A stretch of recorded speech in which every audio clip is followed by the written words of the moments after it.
70वीं BPSC परीक्षा रद्द करो वरना हम इसी तरीके से धरना स्थल पर प्रदर्शन करते रहेंगे। ये बातें उन अभ्यर्थियों की है जो लगातार 11 दिन से पटना के गर्दनी बाग धरना स्थल पर आंदोलन कर रहे हैं। शिक्षक हो, नेता हो, सब बीपीएससी अभ्यर्थियों के साथ कदम से कदम मिलाकर चलने की बात कह रहे हैं। इसमें सबसे पहला नाम आता है तेजस्वी यादव का, जो लगातार अभ्यर्थियों के साथ खड़े हैं। तेजस्वी लगातार नीतीश कुमार पर भी निशाना साध रहे हैं। वो लगातार कह रहे हैं कि क्यों आखिर नीतीश कुमार बच्चों की समस्या को सुनने के लिए तैयार नहीं है। वहीं एक बार फिर तेजस्वी यादव ने नीतीश कुमार पर कुछ बड़ा कह दिया है, जिसे सुनकर शायद जेडीयू और नीतीश कुमार के अंदर खलबलाहट मच जाएगी। तेजस्वी यादव ने कहा है कि नीतीश कुमार होश में नहीं है और उनको कुछ लोगों ने हाईजैक कर लिया है। तेजस्वी ने कहा कि नीतीश कुमार सरकार नहीं चला रहे हैं, कुछ और लोग सरकार को चला रहे हैं।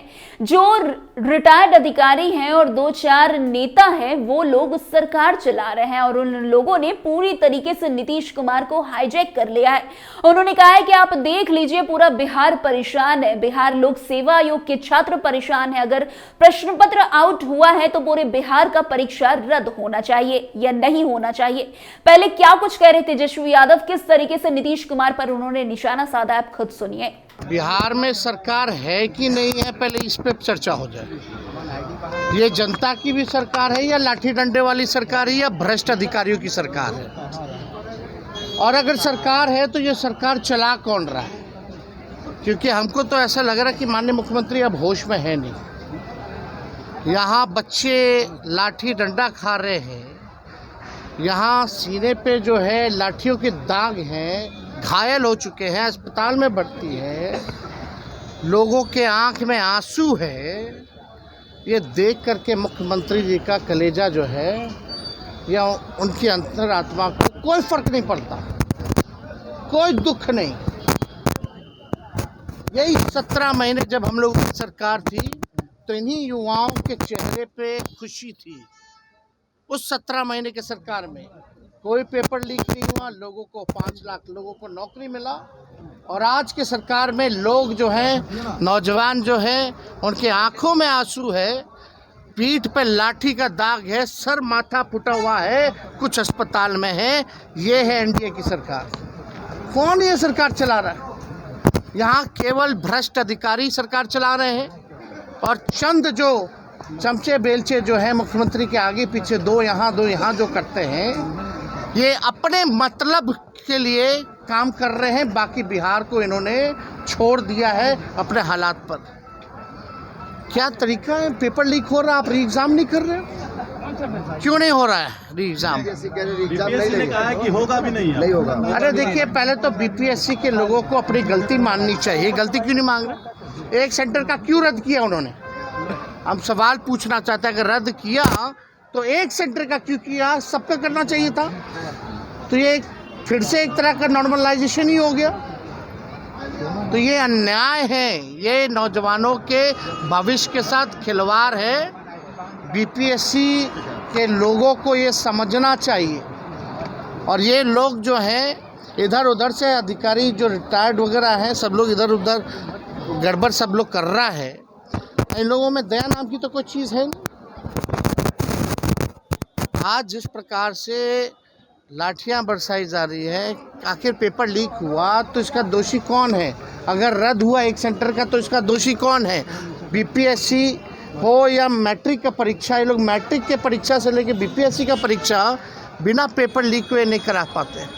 तो इसमें मुख्यमंत्री का है। देखिए, लोकतांत्रिक व्यवस्था में हमने छात्रों से भी जाके हम मिले, उनकी समस्याओं को भी हमने समझा और एक नेता विरोधी दल के हैसियत से हमने एक बार नहीं 2 बार माननीय मुख्यमंत्री को हमने चिट्ठी लिखा। ये लोकतंत्र है। नेता विरोधी दल अगर चिट्ठी अगर कोई लिखे तो मुख्यमंत्री उसका जवाब देना पड़ता है।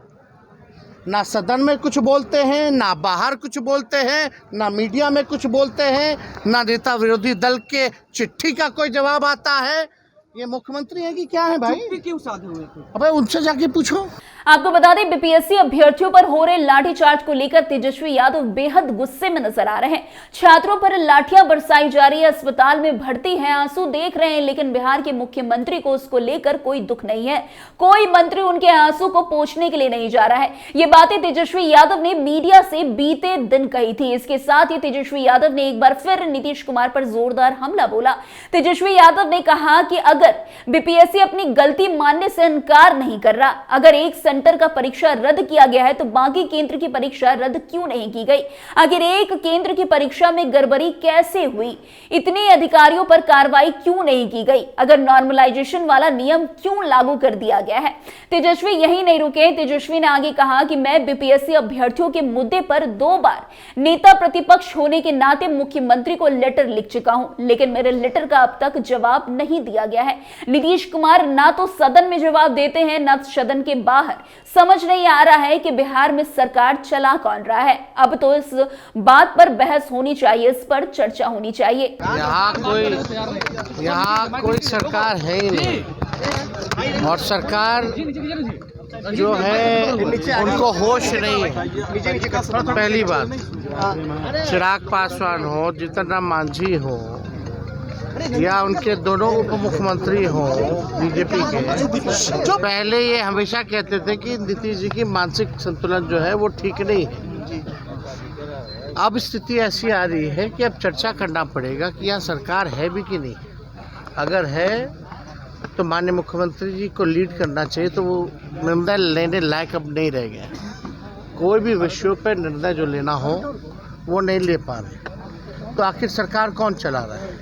तो सरकार जो है चंद रिटायर्ड अधिकारी और 2 एक नेता हैं, जो 2 दिल्ली में 2 पटना में हैं, वही लोग अपने फायदे के लिए निर्णय ले रहे हैं। उन लोगों का कुछ नहीं है, बीजेपी से तालमेल है, उन लोगों को अपना देखना। बिहार को इन लोगों ने छोड़ दिया, बिहार की जनता को छोड़ दिया।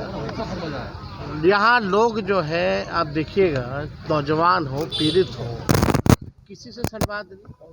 मुख्यमंत्री यात्रा पर निकले, कोई संवाद नहीं, ना मीडिया से बात, ना बाहर बात, ना सदन के अंदर बात, ना हमारे चिट्ठी का कोई जवाब, ना किसी का जवाब, ना केजरीवाल जी का जवाब वो नहीं देते हैं उनके चिट्ठी का। अरे केजरीवाल जी मुख्यमंत्री रह चुके हैं भाई, और उनके चिट्ठी का जवाब संजय झा देंगे? वो जी, तो आप देखिए क्या स्थिति हो गई है। ये पूरी तरीके से नीतीश कुमार जी को इन लोगों ने कैद कर रखा है। अब वो होश में नहीं है, उनके केवल चेहरे को आगे करके जो है सरकार जो है चलाया जा रहा है। ये सच्चाई है, जिसको मानना है वो बात माने, ना मानना है ना बात माने, लेकिन ना मानने वाले भी अंदर से जानते हैं कि यही सच्चाई है, और ऐसे ही बिहार जो है चल रहा है। और देखिए, जो भी विषय है, नाइंसाफी तो हुई है। आपने सुना तेजस्वी यादव को। लगातार तेजस्वी यादव ये बातें उठा रहे हैं कि बिहार को नीतीश कुमार चला ही नहीं रहे हैं। कभी वो भाजपा पर आरोप लगाते हैं, तो कभी वो रिटायर्ड अधिकारी पर आरोप लगाते हैं। एक बार फिर तेजस्वी यादव ने नीतीश कुमार को लेकर बड़ी बातें कह दी है।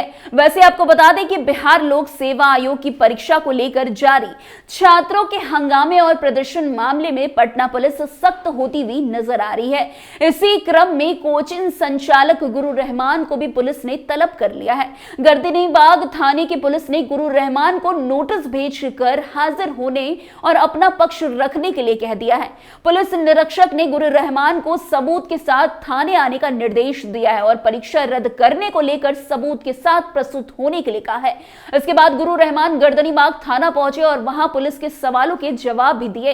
इसके बाद पुलिस ने गुरु रहमान को छोड़ दिया। बता दें कि बाकी दूसरे कोचिंग संचालकों से गर्दनीबाग थाने की पुलिस लगातार पूछताछ कर रही है। इसी बीच आगामी 3 जनवरी तक गर्दनीबाग धरना स्थल पर अभ्यर्थियों को नहीं आने को लेकर पुलिस ने पाबंदी लगा दी है।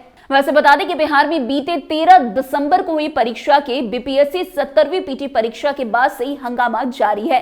पीटी परीक्षा को रद्द करने की मांग अभ्यर्थी लगातार कर रहे हैं। इस मांग को नेता प्रतिपक्ष तेजस्वी यादव, जन स्वराज के संयोजक प्रशांत किशोर और सांसद पप्पू यादव जैसे नेताओं का समर्थन भी मिल रहा है। वहीं पटना के कई कोचिंग संचालक भी इस मांग के समर्थन में खड़े हैं। मशहूर कोचिंग संचालक खान सर और गुरु रहमान ने भी छात्रों का समर्थन किया। हालांकि बिहार लोक सेवा आयोग ने साफ तौर पर कह दिया है कि परीक्षा किसी भी हालत में रद्द नहीं होगी, क्योंकि पेपर लीक के कोई सबूत मिले ही नहीं है। वहीं इस बीच इस मामले में पटना पुलिस अफवाह फैलाने की बात कहकर कार्रवाई करने की तैयारी भी कर रही है। इसी क्रम में गर्दनीबाग के इंस्पेक्टर ने कोचिंग संचालक मोहम्मद रहमान को भी नोटिस भेजकर थाने में प्रस्तुत होने के लिए कह दिया है। आपको बता दें कि पटना पुलिस का साफ कहना है कि कई टीचर छात्रों को उकसा रहे हैं और कानून के नियमों के खिलाफ जाने के लिए उन्हें प्रोत्साहित कर रहे हैं, जबकि उनके पास पेपर लीक के कोई भी ठोस सबूत ही नहीं है। इसलिए कोचिंग संचालकों से कहा गया है कि वो कोई ठोस सबूत लेकर थाने में हाजिर हो। बहरहाल अब देखना दिलचस्प होगा कि छात्रों और कोचिंग संचालकों पर सख्ती का क्या असर होता है। तो फिलहाल इस खबर में आज के लिए बस इतना ही। अन्य खबरों में हमारे साथ ऐसे आगे बने रहे और देखते रहे। तब तक लिए कैपिटल टीवी बिहार। धन्यवाद।